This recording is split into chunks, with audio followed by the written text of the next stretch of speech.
Imagine, if you will, a single point of connection that puts at your fingertips all of the things that we do in our daily lives with ease of access and convenience. Whether in your personal life, for work, travel, and entertainment with family, friends, and in your work life. The new OneConnect app is all you need to make your life more manageable and efficient in maximizing the best use of your time. The OneConnect app is your new connection in a world of busy people with lots to do and not enough time to get things done.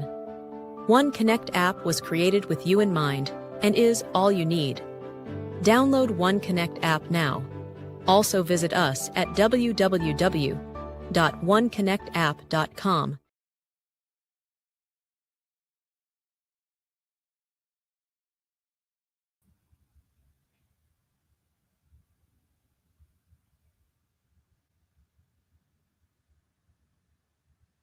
Good afternoon and welcome to another week of The Voice of the Caribbean. Today we have a special guest. We're going to be having a real conversation as to the Caribbean issues and focusing on Jamaica this week as well. I am so honored to invite and to welcome one of our region's most distinguished and awarded journalists, a dear friend, Lester Hines. Welcome to The Voice of the Caribbean, Lester. Thank you, Karen, and thanks for having me, and thanks to your listeners for tuning in. We appreciate you. Lester, today we're going to have a very informal conversation. Today we want to focus on not just your career, highlighting our Caribbean leaders in different capacities. However, here on the Voice of the Caribbean, we also want to be talking about the upcoming issues, areas of interest, and you have a unique ability because you not only come with the recognition of journalism, but you have over the decades been inclined, in tune, and been literally the voice reporting on all things diaspora. Recently in the news, we had stories covering, what's going on in the Caribbean basin, the third border, things happening in Barbados, Jamaica, the Caribbean, but more importantly, our Jamaican people dealing in the United States with issues that are concerning. Before we go any further, Lester, let me just tell folks who we're interviewing today. Lester Hines, for almost 50 years, I want to push it on you, Lester, no, by not telling the age, but it is true, that you have been a journalist, having graced and served in our capacity of covering former Prime Ministers Michael Manley, former Prime Minister, the late Edward Seaga. You've worked with Radio Jamaica. You've worked with Alcan. You've worked in the industries of the New York Press to cover the United Nations, if I can recall. And at one point, you were even here at our Consul General in New York. So you've basically covered most of our diaspora work, and you've been respected, award-winning across the globe, particularly here in the state of Florida within the last decade. Lester, we thank you for your service, your dedication, and your impartial coverage of bipartisan politics. I am honored to know you as a friend as well, and for your openness of just talking what is real and true. Lester, what's going on today? Tell us what's new and what you're covering. Well, there are lots of things that are happening within the community, not only in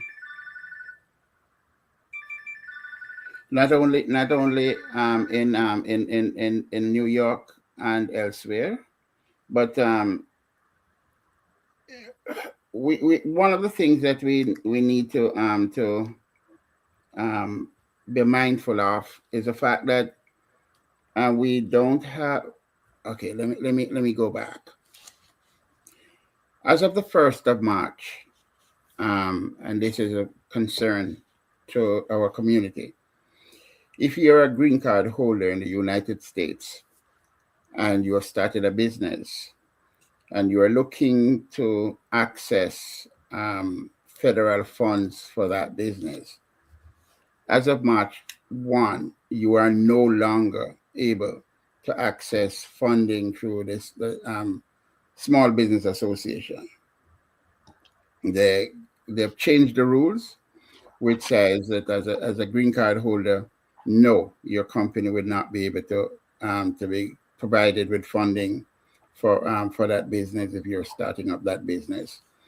it goes further in that if you have you're in a business with a citizen and you're a green card holder, because you're part of the ownership of that business, you the business will not be able to access SBA loans also. While it is true that a lot of Caribbean people, Jamaicans and other Caribbeans, do not depend a lot on SBA funding for their startup business, there are Caribbean nationals who do go to the SBA for funding. And this could have a material impact on our community because small business is a generator of employment. It's a backbone of the economy. Mhm. And so if you're cutting off that that level of small business in terms of because the person is not a citizen, then you're in effect affecting employment growth and also the creation of wealth. So I think our community needs to be aware Mhm. that this is going to be happening as of March 1.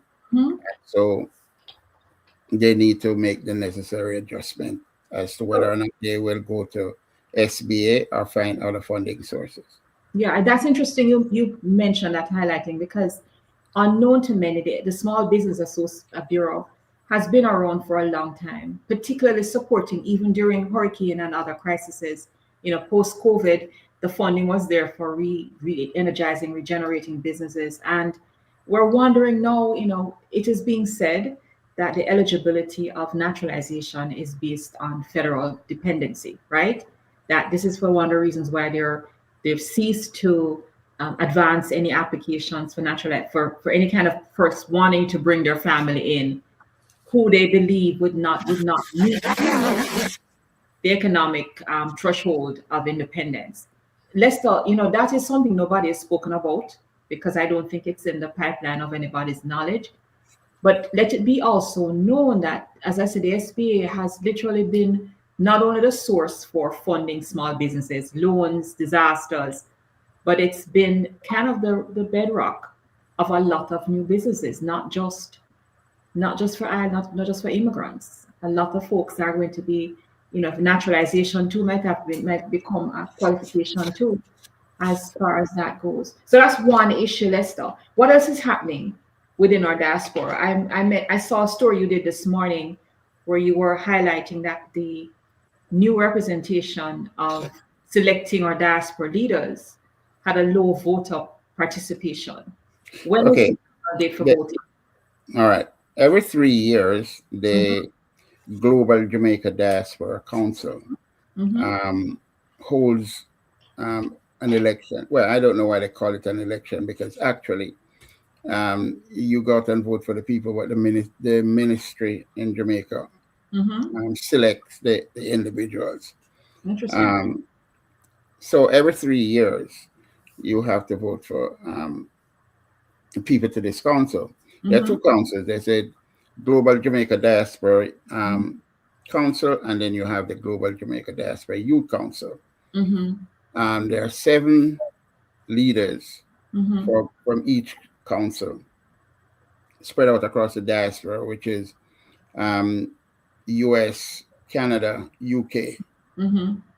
And these 7 are elected by the people. There's a registration period where you have to register to be able to vote in the election. Sure. And what we found this year were that a lot of people were somewhat reticent to register because of the information they needed to provide to register. Okay. And they felt that they were not comfortable with the platform on which they had to provide this what they consider to be sensitive information. Okay. And in this day and age, when there's so much scamming and all the rest going on, Mm-hmm. people just weren't happy providing the information. So what you had is that between the US, Canada, and UK, you had only 1,767 people Wow. who registered Mm-hmm.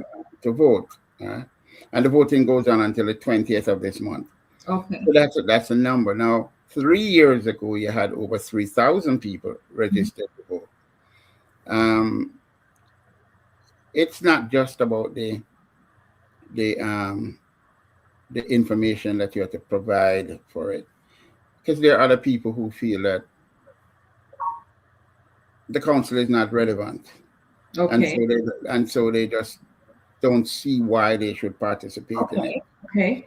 and they keep questioning as to what has the council done, I see. how has it made life better for people who want to do investment in Mm. Jamaica. How, has Let it? me for a minute on that, because was there, I mean, we've known of a few, for example, Wayne Golding, our brother Cunningham, Peter Bailey's there. Is there, and Sister Karen Dunkley up in Northeast, is there a criteria? Because maybe we're not, the definition of what the role is has not been fully expressed. What you just mentioned, that there is a role to be played of introduction to industries, economics, you name it. What was the role? Is it just, what was the position? The role of the council actually is to be an advisory body to the minister, Okay. the ministry, and the government, right? The government through the Ministry of Foreign Affairs. So basically, that's what the role of the council is, an advisory thing.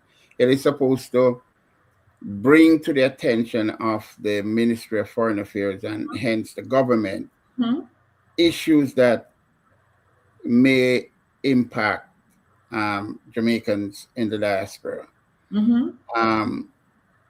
The council itself is Mm-hmm. not able to raise funds.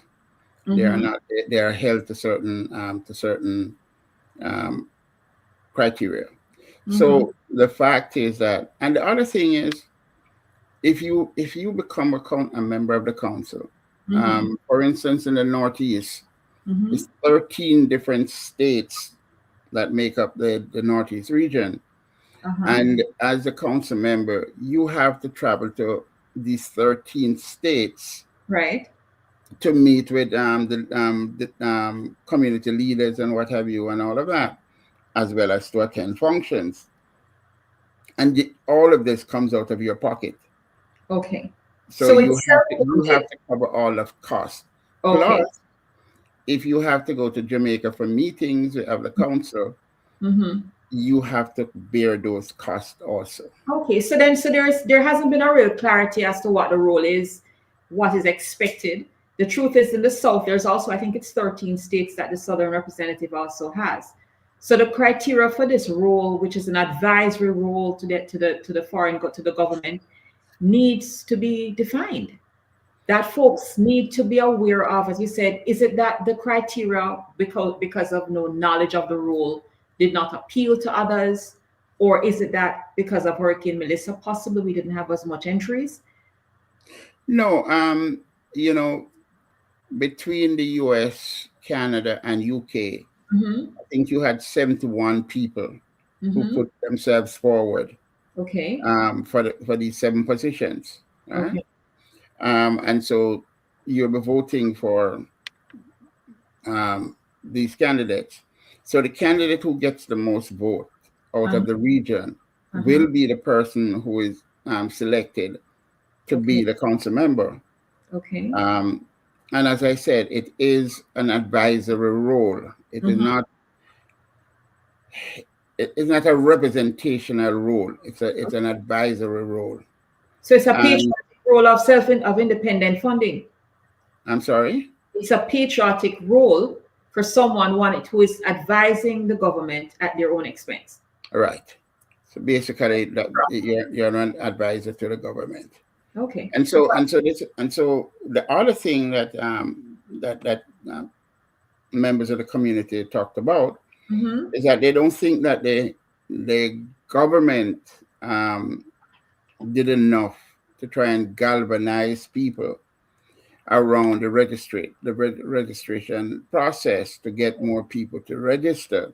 Okay. The government, on the other hand, is saying, look, we're hands off, right? You guys have to do this. We don't want to be accused of trying to influence the situation in any way. And so you have a situation where the election is set up by the government, Okay. but the government is saying, I need to be hands off. So let's just stop there for a minute, because if in fact the government benefits from the collaboration of information from these leaders, then what is to incentivize these people? Let's think about that for a minute. The cost of travel, the integration, the engagement, and all of that. If it's benefiting the government in Jamaica, then why wouldn't there be a budget to secure these participations? Okay, you have to be extremely careful, right, about it, because you don't want to run afoul of the U.S. law. Okay. And so, in truth and in fact, you can't have an election for somebody in Jamaica, in the United States, that would be a representative of the community here. Okay. And that is why it has been stressed that it's an advisory situation. Okay. Right? So from that diplomatic piece, let's stop. Is there a criteria? Are these folks U.S. citizens, or are they residents of the United States, legal residents, the applicants? Well, so far, all the members of the council have been citizens, Okay. U.S. citizens, Jamaicans with U.S. citizenship. All right. Remember how this came about. Previously, it was known as the Jamaica Diaspora Advisory Board. Okay. That was how it was. That was the name of it before, right? And the members, and it was not 7. It was probably a little less. Okay. 1 in, okay. Okay. And the advisory board was what it is, advisor to the ministry. Mm-hmm. The government did a diaspora policy document that was passed by the Jamaican Parliament, and they changed the name from Diaspora Board to Council. Okay. So let's talk. You've served in the Home Office in New York, and you've served on a UN space of observation and participation. Just on a real note, let's talk. How effective is this role in the United States? You know, it's a question that has been asked time and time again. And the truth is, if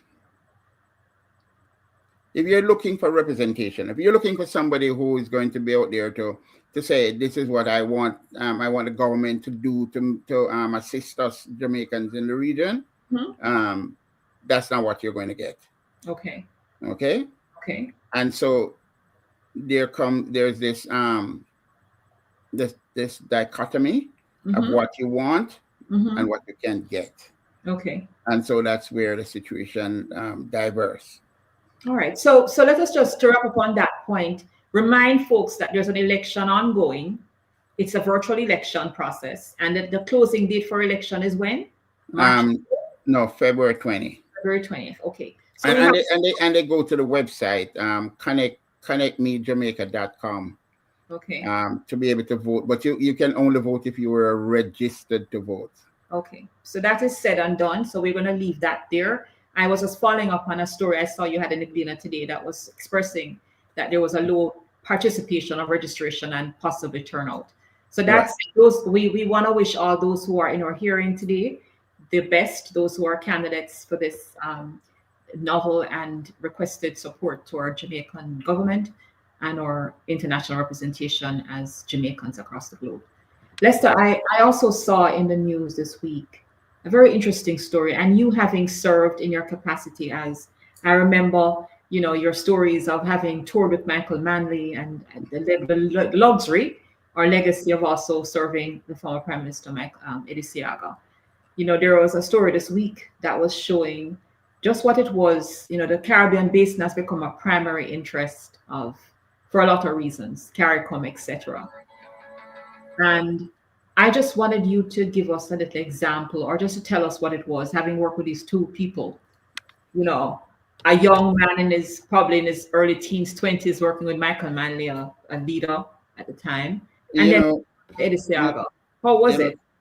Karen, Caribbean leaders have different styles. Yes. Right? And they have their own how they approach things, right? Yes.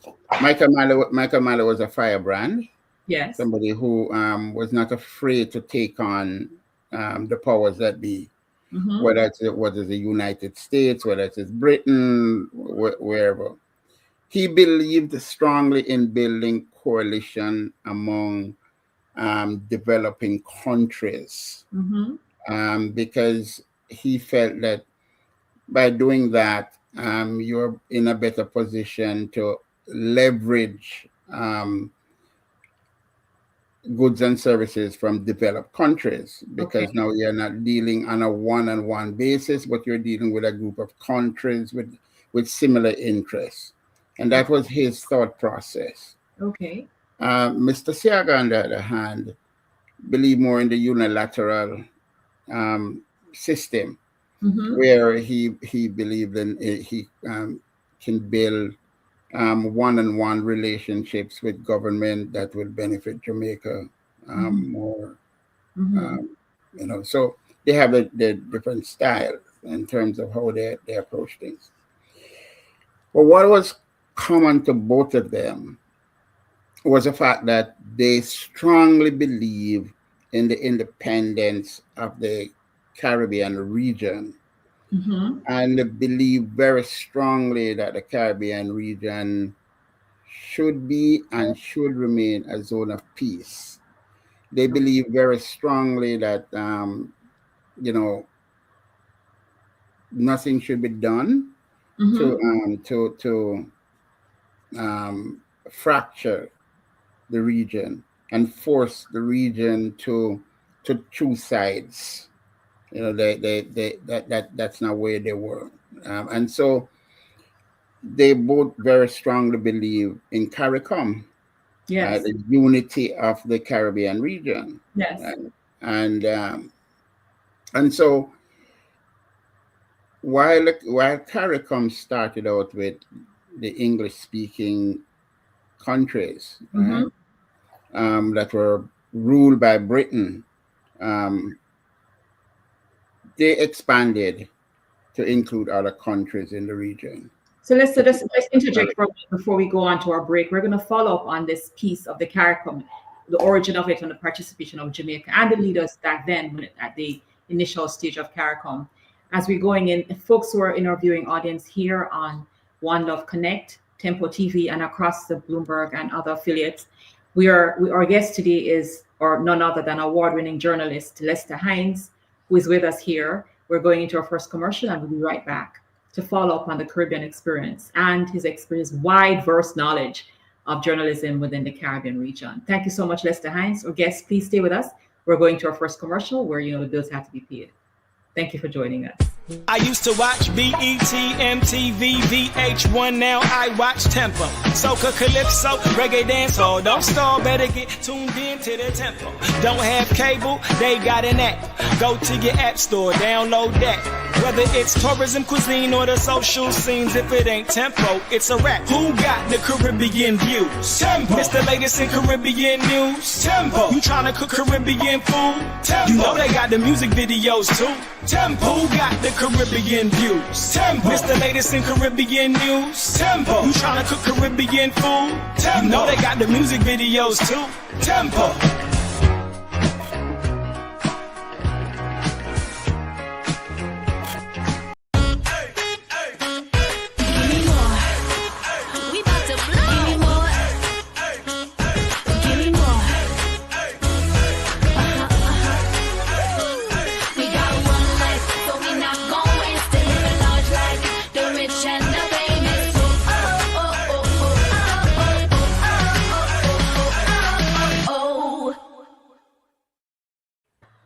Welcome back to the Voice of the Caribbean. We have with us today guest none other than world-renowned Jamaican journalist Lester Hines. Lester Hines is a novelist, long-time reporting, up-to-date journalist, one who's covered not just the diaspora's news reports on the Gleaner, of Radio Jamaica, IRA FM, you name it. He's covered all of journalism here in the United States as well, having served in our local U.S. Consul General's office in New York.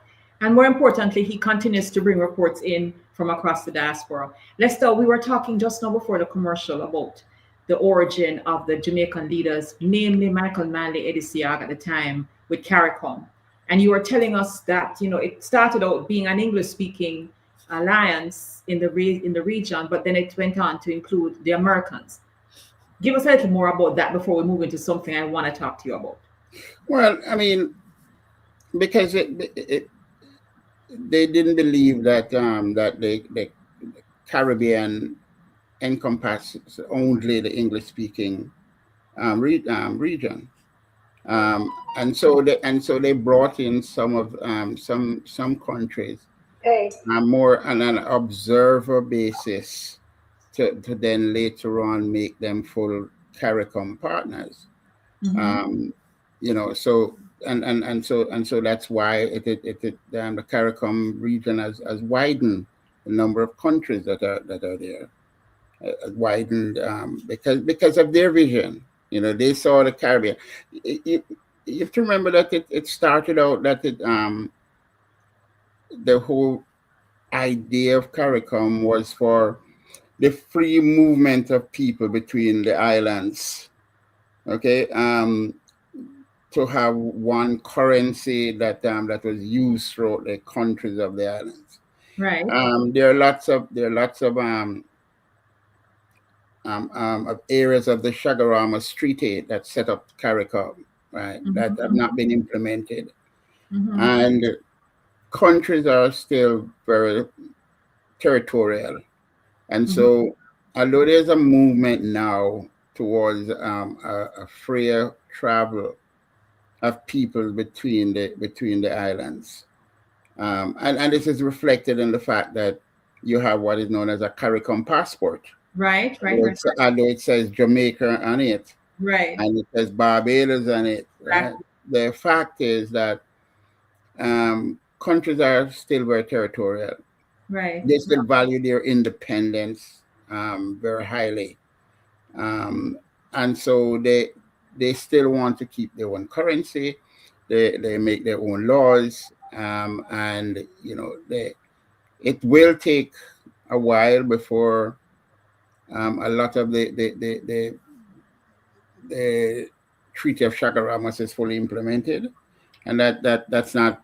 I don't see that happening for some time to come. Lester, to me, it reminds me of the Schengen visas for most of some of those European countries that have open access to each other, traveling cross country. I think within the last 6 months, the Caribbean region, the third body, I've been talking about this for a very long time, has really become a focus point for so many reasons. The wealth of the southern states, Venezuela, Guyana, and we see what's happening in the basin now with U.S. interests. I'm not going to touch on that today. However, it has caused some distractions from our tourist sector, particularly Melissa did also revert some of the tourism highlights, or Country for One. Surviving Melissa still is open for tourism. But there was a whole lot of relocation given the fact that we had war vessels and seizures and all matter of stuff happening in the Caribbean area, right? So we had an interest of war, what appeared to be war-torn vessels. And then we had Melissa and the effects of that. Right now, Lester, I'm curious to know what your thoughts are on the recovery phase of Melissa. Okay, all right. Let's look at Melissa. Melissa was a hurricane that Jamaica has never had to deal with in its history. They think it was a Category 5. It may have been stronger than that. the fact is that the recovery from Melissa is going to take a while, but the infrastructure of putting things back in place Mm-hmm. ahead of schedule. Mm-hmm. Almost all places that were affected have gotten back power. The internet service up and running, and a lot of structures have been identified for repairs and things like that. In terms of tourism, most of the hotels have reopened. There are some that are reopening later this month, some in March, and some a little later. But for the most part, by the end of March, at least 95% of the hotel rooms in Jamaica should be up and running. It's fair to say, Lester, that Jamaica's recovery, unlike having seen and been through so many of them on the recovery side, the horrific worst hurricanes we've seen in 20 years, Jamaica's recovery has really been impeccably expeditious. You know, the bottom line is that what happened, fortunately for Jamaica, is that the capital cities were not impacted. The truth be told, it was the food belt and the rural areas, because this storm did not hit Kingston, our capital. And in reality, what has happened is, I think the industries hit the most was our agricultural industries. Okay, and that's where the challenge lies, because you have to now literally restart the agricultural and livestock industries in Jamaica. Absolutely. And so that's going to take a while. Now, Yes. they say out of every bad comes good. Mm-hmm. And the good that could come out of the devastation to the agricultural belt in Jamaica is that it could now force Jamaica to look at streamlining agricultural production with a focus on export of agricultural products, because we've never really organized agriculture around export markets. Interesting you said that. It was more agriculture for domestic consumption, and whatever was left over could be exported. Right. Now you can now organize things. Like, for instance, you could put in mango groves, right? You could put in orange groves. Right. Jamaica has some of the best oranges, and Jamaica has the widest selection of mangoes in the Caribbean region. So I'm hugging you from a distance, because I have been in dialogue. We will talk more about that on another show, but the reality is that the agricultural industry and the private sector and public and government policies really need to organize, to come together. The private sector in Jamaica, manufacturers, agricultural growers, farmers, those who are literally there already on the ground, really need to have a coalition of making this just what you just suggested. It's export, it's innovation, it's resilience, it's partnership, it's the financing of these smaller banks, international banks, non-profit entities. The bottom line is, as you said, Lester, out of this horrific, earth-changing disaster has created a real opportunity for collaboration with private and public sector to get this thing done properly.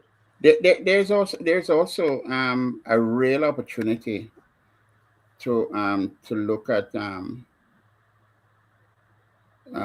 spin-off from agro industry. You know, I remember growing up in Jamaica, and I don't remember how many people remember Cadbury chocolate in Jamaica. No comment. Not tell me. Cadbury chocolate was manufactured in Jamaica, because in St. Mary, the Cadbury. Did that come from was in St. Mary? Was that before Highgate, Lester? Yeah, There are Highgate chocolate too. yeah, but Cadbury, right? Okay. Cadbury chocolate was made from the best chocolate in the world, Okay. Jamaican grown chocolate, Okay. right? Okay. I remember as a youngster, um, Schweppes ginger ale Okay. used to advertise. They had this guy with a white hair and what have you, and he was named Commander Edward Whitehead, Yes, sir. who advertised Schweppes ginger ale. Yes. And the tagline for Schweppes ginger ale was made from the best ginger on earth, Wow. Jamaican ginger. Wow. Right? Okay, so when you look at coffee, Blue Mountain coffee, you look at the cocoa, Mm-hmm. you look at the pimento.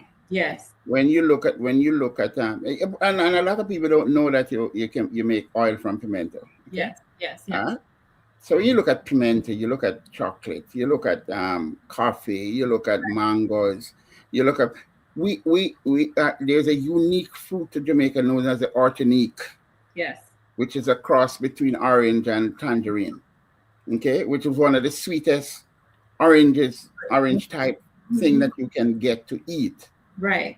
So if you go back to Ortonique Grove, mango groves, chocolate, you are looking now at export of agriculture in areas that you had not previously. Because you have to remember that our agricultural export centered mostly around bananas, right? And sugar cane sugar, right?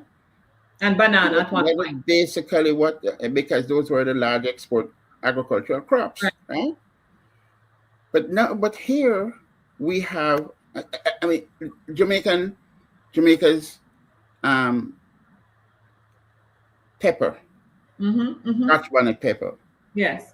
You don't find, we have a pepper in Jamaica known as bird pepper. Yes. It's the hottest pepper you can find anywhere, right? Okay. Okay. Okay. Okay. And I mean, we have not really developed the pepper industry. So let's where we can not only export the pepper itself, but spin off in terms of other byproduct industry. So Lester, listen, because here's what you're saying: innovation is going to come from this catastrophe, right? But with innovation comes the interest. It is going to require investments. It is going to require an injection of resources, either from and as you said before, it's going to have to come from the private sector, investments, and through governmental policies. So Lester, here's where I'm at. I believe that the conversation of what just your thoughts, just by being reminiscent of what you've gone through in life before, what you've experienced, real authentic Jamaica market. The truth is, Jamaica has just created history in itself of having revitalized a tourism sector within 2 months of a devastating Category 6 almost hurricane. We're at a place where we're looking at agricultural revitalization, we're looking at tourism, we're looking at our health system, our education system, which are all hit. And so here we are today, not even 3 months post Hurricane Melissa, having this conversation where our tourism sector is open. This month, February, happens to be Reggae Month. And the theme of Reggae Month, I think Jara has, is about resilience and the Minister of Culture. Resilience is actually the mainstream name and theme of Reggae Month this year in Jamaica. Lester, I know you're a reggae guy too, but you listen to the old time reggae music, right? The Bob Marleys and the I'm not a dancehall fan. Well, you better put it out. Dancehall has not literally made it on an here I am going to put my foot in my mouth. But dancehall music, really, for example, they were thinking the Cartel was going to get the Grammy this year because of popularity.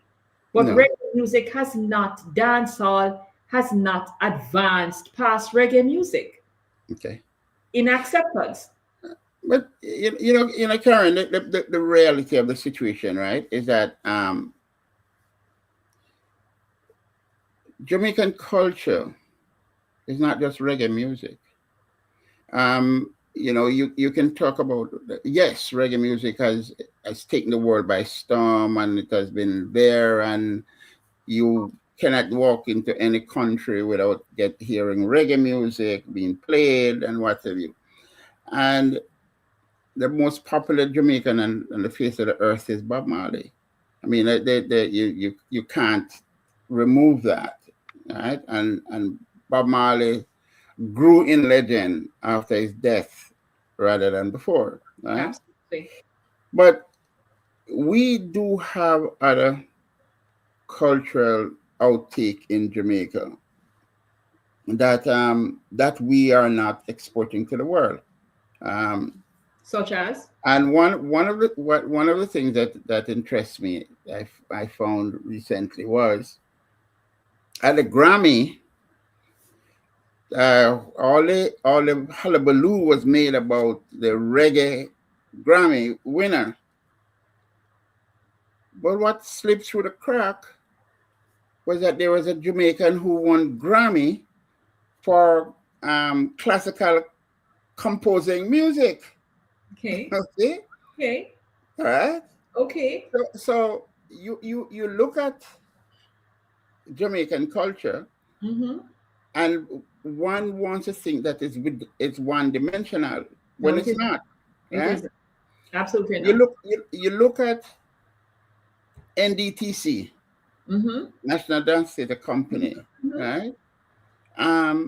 NDTC rivaled Alvin Ailey. Yes.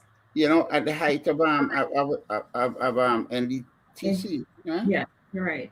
And the bottom line is, I am hoping that something like NDTC will not be allowed to die, but will rather be revitalized and be able to tour the world and continue to tour the world and give to the let the world see that there's more to Jamaican culture.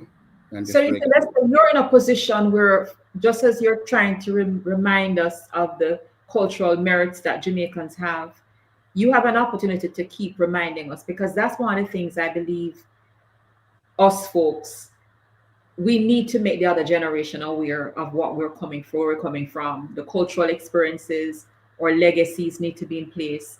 And more importantly, we need to evolve and to garner more. You're talking about even the fact that agriculture needs to be modernized and or not, but to be revitalized, right? So we know that we're going to see changes. We're going to see reggae music expand. We're going to see our arts and our theater expand. We're going to see our agriculture take a different route, and one that is going to be even more so appealing to young people in the agricultural industry. We also see where Leicester, from political space, the lessons learned of our Caribbean leaders of sovereignty, patriotism, unity, that it too will continue to grow, and that there won't be a separation of states within our region. One of the things that I have tried to do with my writing as a journalist is to highlight the achievements of Jamaicans. Primarily because I'm Jamaican and I write for a Jamaican audience more so than, and I try to highlight their achievements, what they've achieved, how they've, the positions they've got themselves in. To date, I think I'm still, I think this only newspaper that has interviewed the new New York City school chancellor. Yes. Because that's groundbreaking. Yes, in terms of his being the leader of the biggest school district in the U.S. Yeah.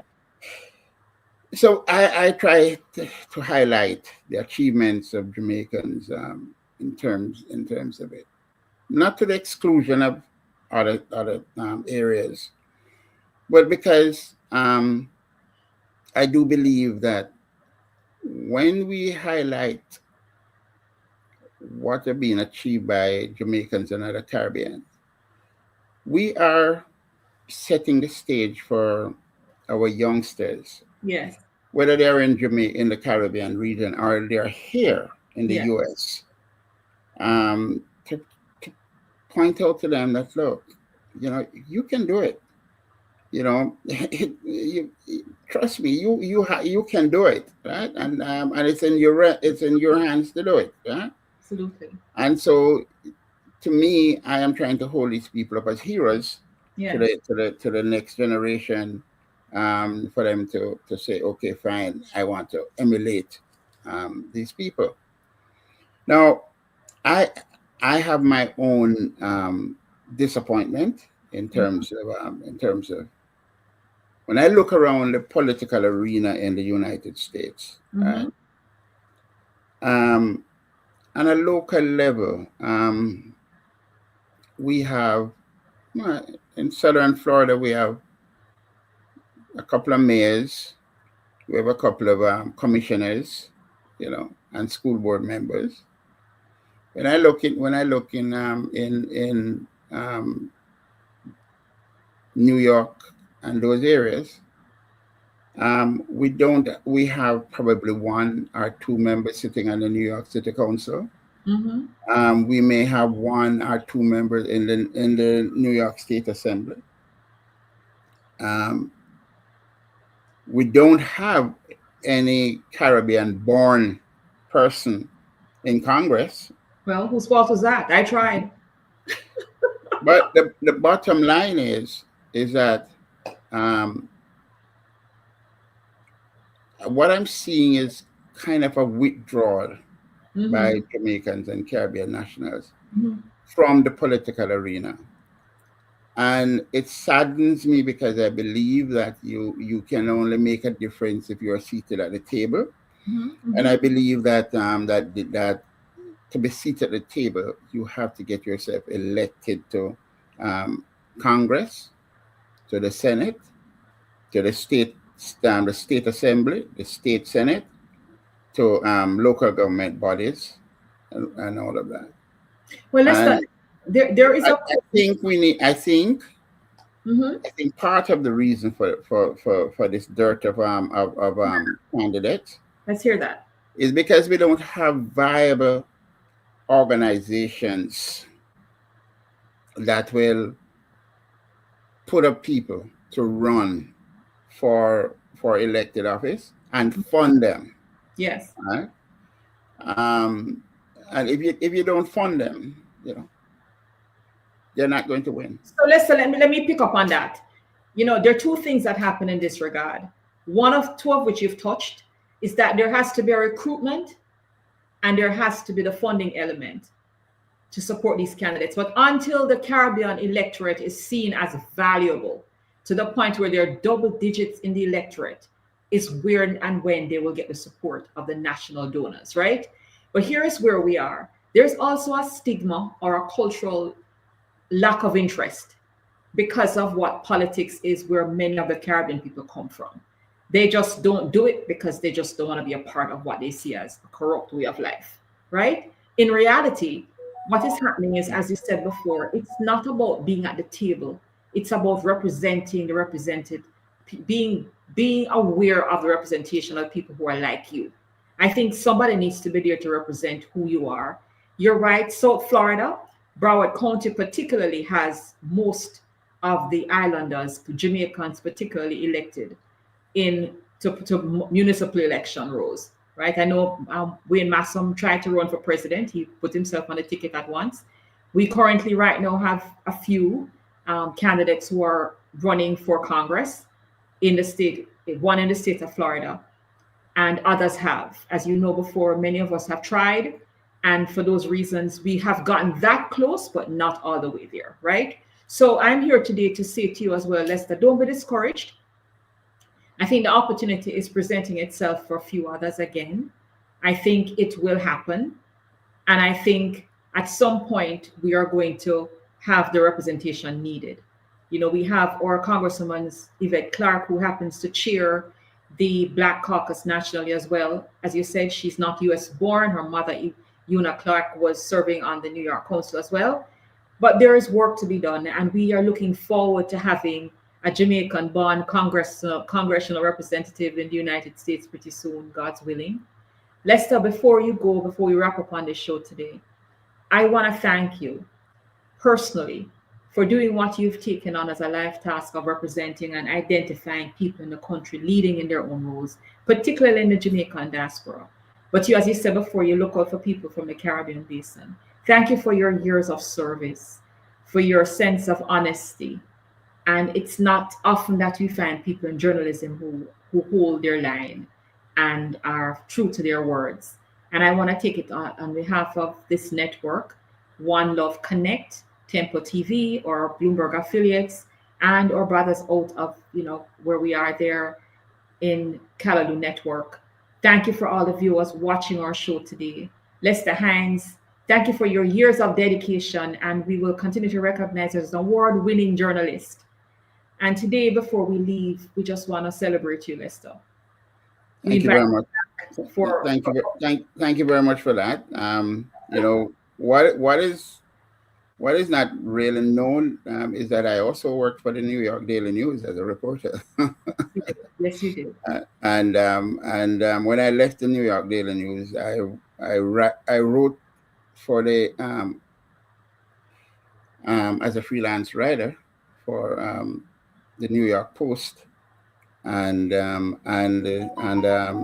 York Newsday. So I have seen.